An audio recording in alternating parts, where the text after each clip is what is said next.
Braveheart, directed by Mel Gibson, is a grand-scale battle epic that tells the story of William Wallace, a legendary Scottish warrior who led his nation in a fight against the English. The film is exceptionally well shot, which is characteristic of Mel Gibson's work in filmmaking. But from a historical perspective, the movie is almost entirely fictional, from the appearance of the characters to their motivations, fighting styles, battle locations, and even the inclusion of characters from other time periods or completely invented ones. The movie itself is based on a poem about William Wallace, written by a poet known as Blind Harry in 1477. This is 172 years after Wallace's death. Today we would categorize such a poem as obvious paid political propaganda. Historical documents from the Chief Treasurer of Scotland reveal payments made to the author of the poem Blind Harry at the court of James IV, the King of Scotland. Modern historians have repeatedly debunked many events that were inaccurately described in the poem. So what happened was that these events were initially distorted in the poem 172 years later, and then 500 years after the poem they were once again distorted in the movie to fit a more modern narrative. In this video I will explain how the events actually unfolded in reality. So let's dive into it. In reality, Wallace's childhood was a peaceful and prosperous time in Scotland. He was not portrayed accurately in the movie as a ragged son of a commoner. In fact, William's father was a minor knight, which means he belonged to the noble class, albeit not the highest rank. Therefore, even in the movie, it seems quite implausible to see a commoner riding an expensive horse to meet a nobleman who was in turn meeting the king. Horses were costly at that time and commoners rarely had access to them. At the time of Blind Harry's poem, the belief that Wallace didn't belong to the nobility was convenient for both English and Scots, the one to belittle his personality, the other to uplift the spirit of the nation through his acceptance as a man of the people. The hanging episode at the beginning of the movie is another completely fictionalized event. In the movie, the hanging of the nobles is depicted as occurring in 1280, following the claim that the Scottish king died without a son. However, in reality in 1280, not only was King Alexander III of Scotland still alive, but his two sons and daughter were also alive and well. King Alexander III would pass away only 6 years later, in 1286. We will revisit this point later, because the movie strongly misrepresents not only Scottish members of royalty, but also English and French royal families. Regarding Wallace himself, it is not precisely established when and where he was born. It is believed that he was born sometime between 1270 and 1280 in either the town of Ellerslie or Elderslie. Even in our time, these cities continue to debate where exactly the Scottish hero was born. As a result, there are many gaps, myths, and legends in his biography. In both Blind Gary's poem and the movie, young Wallace is taken into the care of his uncle Argyll after the death of his father and brother. The movie doesn't focus much attention on this uncle, but this is a missed opportunity, as Uncle Argyll adds another layer to the complex origins of Wallace. Argyll isn't a name or surname, it's the name of an area in the west of Scotland.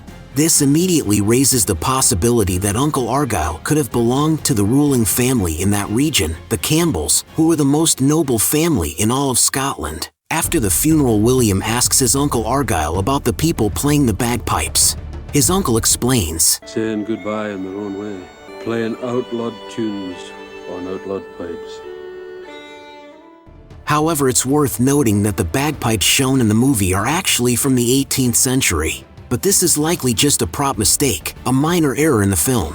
What's really hard to ignore is how the film intentionally alters historical facts. The screenwriters seem to have ventured into a parallel universe where Queen Isabella married Edward II at the age of 7, a notion that's clearly absurd.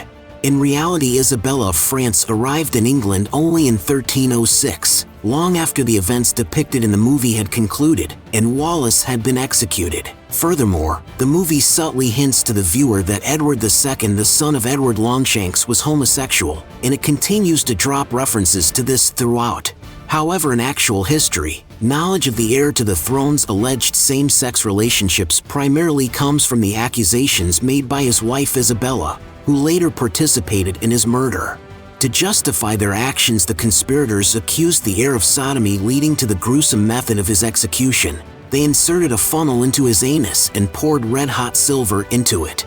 Despite all these rumors and accusations, Edward II managed to father a son, Edward III. Therefore, the plot twist at the end of the movie, where Isabella claims Edward III as the son of Wallace, is frankly nonsensical. While it's possible that she had affairs in reality, they couldn't have been with Wallace due to the discrepancy in dates. Another aspect of history that the movie significantly distorts is Edward Longshanks enforcing the right of prima nocta in Scotland. The trouble with Scotland is that it's full of Scots. This concept, which involves the supposed right of the Lord to the first night with a newlywed woman, is fictional and lacks mention in historical sources of that time. Moreover, its existence and enforcement in medieval Europe in general are subjects of controversy. First night. When any common girl inhabiting their lands is married, our nobles shall have sexual rights to her on the night of her wedding. If we can't get them out, we'll breed them out.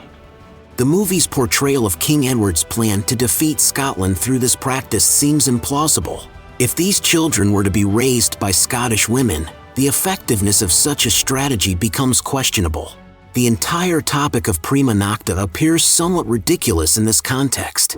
At the wedding of local villagers, Wallace, who has already grown up and returned from France, is met by his old friend Hamish. Here the creators apparently wanted to demonstrate the incredible strength and resilience of the Scots, who beat each other with terrible blows, throw stones at each other, and get drunk at the same time. But what I found interesting in this moment is that Hamish's family name is Campbell, which, as I mentioned earlier, is associated with the very top of the Scottish nobility.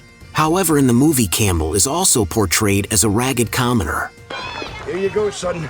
Show 'em how. Further in the movie, after the secret wedding of the main character, the director attempts to depict the reason for Wallace's conflict with the English, who initially appeared to have come to Scotland seeking a peaceful life without any desire to engage with the English occupiers. The turning point comes when the English attempt to rape his lover. Wallace naturally rushes to her defense, but the girl is ultimately captured by the English military. Later, the main landowner kills her, supposedly serving as the catalyst for Wallace's loss of patience. This particular version of events is presented in a poem by Blind Harry, who in turn references a book by the father of Wallace's childhood friend. The identity and content of this book remain a mystery to historians. It's possible that it was a literary device employed by Blind Harry to lend greater authority to his poem, as this episode of seeking revenge for his beloved is not described anywhere else except in Blind Harry's work. Modern historians are more inclined to the version that Wallace had a dispute or conflict with the English nobility over property or resources. During the course of this conflict, Wallace killed several English and defied the law. Before Wallace's rebellion, significant political developments unfolded in Scotland, England, and France between 1286 and 1296. Following the deaths of King Alexander III of Scotland, two families vied for the Scottish throne, the House of Balliol and the House of Bruce. King Edward I of England favored the House of Balliol, making John de Balliol the new King of Scotland. However, Balliol resented having to constantly report to London about Scottish affairs. Tensions between the English and Scottish kings escalated, coinciding with the Anglo-French War of 1294. England imposed a trade embargo on France, thereby cutting off Scotland's trade with its crucial economy partner. This embargo severely impacted Scotland's economy, which heavily relied on trade with France. In response, King John I of Scotland secretly entered into a trade alliance with France, but this alliance was quickly exposed due to extensive English espionage.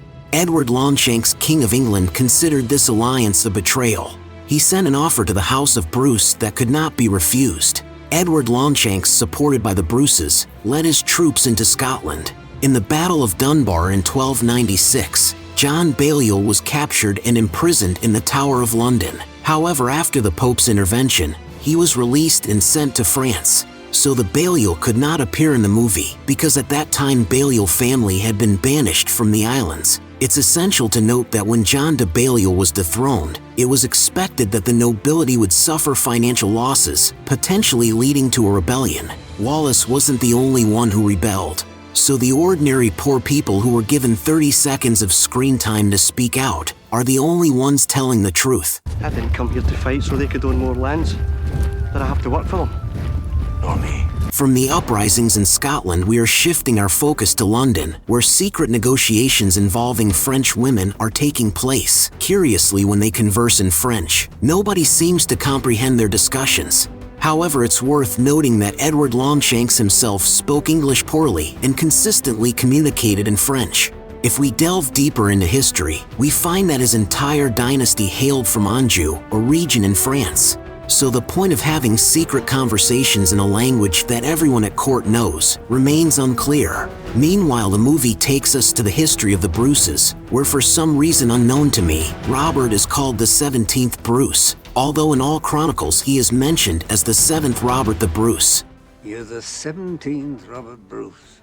Later, after his coronation in 1306, he was called the 1st Bruce, but it is still not 17th. In an effort to depict a more dismal image of the deteriorating country, the director chose to portray Robert's father, the 6th Bruce, as a leper on the verge of death. However, in reality, this portrayal was entirely fictitious as he was in good health. Additionally, it's worth noting that his grandfather, the 5th Bruce, had recently passed away. Meanwhile, Wallace's army is being replenished with new Highlanders and converging on Stirling. Before we delve into the Battle of Stirling, which is one of the most distorted events in the movie, let's examine the appearance of the ragged warriors. Mel Gibson may have been pleased with how they looked on screen, but from a historical standpoint, it's challenging to consider it anything other than a parody. First of all, kilts. What we see in the movie are attributes of the 18th century. I understand that Scotland is often associated with men's kilts, and perhaps from a film distribution perspective, Gibson made the right choice. However, in reality, peasants wore ordinary pants, and the nobility favored fashionable stockings at that time. How realistic is it to ride a horse with a bare crotch or expose one's backside in between firing arrows? I believe most people can already guess. In the movie, the blue military coloring looks visually stunning. However, in reality, such coloring had not been used for a long time by the events depicted in the film. It was associated with the ancient Picts, who were pagans and had religious significance. By the time of the events in the movie, the Scots had long abandoned pagan practices and did not use such coloring. Additionally, it's worth noting that no one would have fought without helmets. Protection of the head with helmets was considered a primary concern in battle. But all these minor inaccuracies pale against the fact that the main battle, which is called the Battle of Stirling Bridge in actual history, in film takes place in the field. Well, as you understand, the word bridge in the name of the battle is not just for nothing. It is associated with the tactical maneuvers that played a crucial role in the Scots' victory. The Scottish chronicles say that the bridge was so narrow that it could hold at most 3 men and 2 horsemen. The Scots waited for the English to advance across the bridge and attacked the English soldiers. To help their own, the English in a hurry led additional forces. Under the weight of the troops, the bridge failed and collapsed into the water. Whether this maneuver was planned by the Scots or was accidental is difficult to say now, but thanks to it, the Scots defeated the superior forces of the English. After the Battle of Stirling, almost all of Scotland was liberated from the English. The Scottish barons, in the absence of King John I, elected Wallace Guardian of Scotland. Then in the movie, a dispute arises among the nobles about whether Bruce or Balliol should be the king. During this scene, Wallace delivers a speech suggesting that the nobles should serve the good of the people, which in the context of the 13th century doesn't seem realistic. The way Wallace cares for the common people in the film doesn't match the historical reality of someone living during that time. Moving on to the taking of York, Wallace is launching an assault on a city of this magnitude without prior preparation would be extremely unwise. To capture a fortress of this scale, you typically need to neutralize smaller garrisons and fortifications in the vicinity, secure control of smaller towns, and generally make thorough preparations for a siege. Failing to do this could not only lead to significant complications, but also jeopardize the entire operation. In reality, Wallace did follow this course of action. To be more precise, he had plans to do so. He organized a large-scale raid on northern England, neutralizing many smaller garrisons in the area, but he never took York. The movie takes creative liberties with this event, and indeed most of the rest of the film is fictionalized as well. According to the film, the king receives his nephew's severed head and decides to send Princess Isabella to meet Wallace. This is impossible for two reasons. Firstly, because William did not capture York, and secondly, in reality at the time portrayed in the movie, Isabella was only 10 years old. Their entire love story is a creation of the director and screenwriter. In reality, after sacking Northern England, King Edward Longshanks decided to personally lead a campaign into Scotland. The king didn't have a deep interest in Scotland. His primary focus was always on France, and the Scots were more of an annoyance on the northern border. Edward Longshanks actively initiated negotiations with the Scottish nobility, including the Bruces. As the movie nears its finale, the events is transported to Falkirk in 1298. What's depicted in the film with its peculiar tactics like burning the land significantly deviates from historical accuracy. Edward Longshanks' military acumen allowed for several shrewd maneuvers that shattered the Scots' defensive lines. The ultimate blow was dealt with the alleged betrayal of the nobles. Whether Robert the Bruce went to the side of the king right on the battlefield is not known, as no sources indicate this. The film dramatized this moment to intensify Wallace's disappointment and the burden of Robert the Bruce's conscience. In reality, there was no immediate quest for vengeance, and William Wallace temporarily departed for France. He wasn't naive and recognized that remaining in Scotland was untenable after such a resounding defeat and the tarnishing of his reputation. Consequently, he relinquished his role as Guardian of Scotland, yielding it to Robert the Bruce. In France, Wallace attempted a Franco-Scottish alliance, but the negotiations were fruitless. In Scotland at this time continued the guerrilla warfare. In 1304, Wallace returned to his homeland and joined the guerrilla movement. This was all he could count on, for he no longer had the title of Guardian of Scotland, and he had no support from the Bruces, so all he was left with were small guerrilla raids. He could not raise any serious rebellion. In the movie, the king decides to set a trap for Wallace, using Princess Isabella as part of his plan, assuming that Wallace would come to meet her. The idea of his plan in the film is that if something were to happen to her, France would align itself with England in the war against Scotland. But this event never occurred in reality. This is a common scripted plotline to develop a romantic element. In actual history, the king did not organize any ambush. By that point, Wallace was no longer a significant threat, and the king wasn't obsessively plotting to capture him. On August 5, 1305, Wallace was simply apprehended by English soldiers as an outlaw. Wallace was taken to London, where he faced trial at Westminster on charges of treason. During his trial, Wallace admitted to all his actions against England, but denied the charge of treason, arguing, "I cannot be a traitor to Edward, for I was never his subject." Interestingly, in the movie, the trial appears to happen in a single day, but in reality, Wallace's trial lasted over 2 weeks. He was ultimately sentenced to execution by hanging, drawing, and quartering.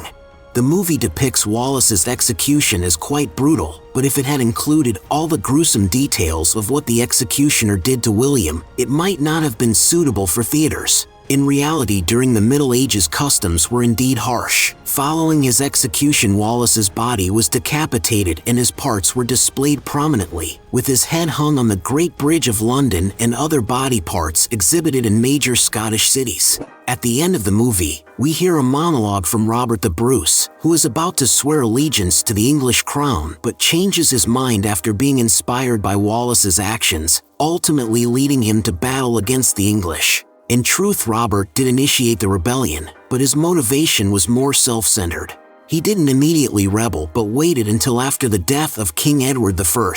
He carefully chose the right moment, negotiated with the French, and then began his rebellion. It's important to remember that the movie Braveheart is not a faithful representation of historical events. While it references historical figures and settings, it should be seen more as a work of art than as an accurate historical account. Mel Gibson himself has stated in interviews that he is not a historian but an artist, and he did not aim for historical accuracy. While the movie is visually stunning and emotionally engaging in places, it should be regarded as a kind of historical fairy tale, where the only connection to real history is the use of historical names. Thanks for watching the video to the end. I hope you had a nice time.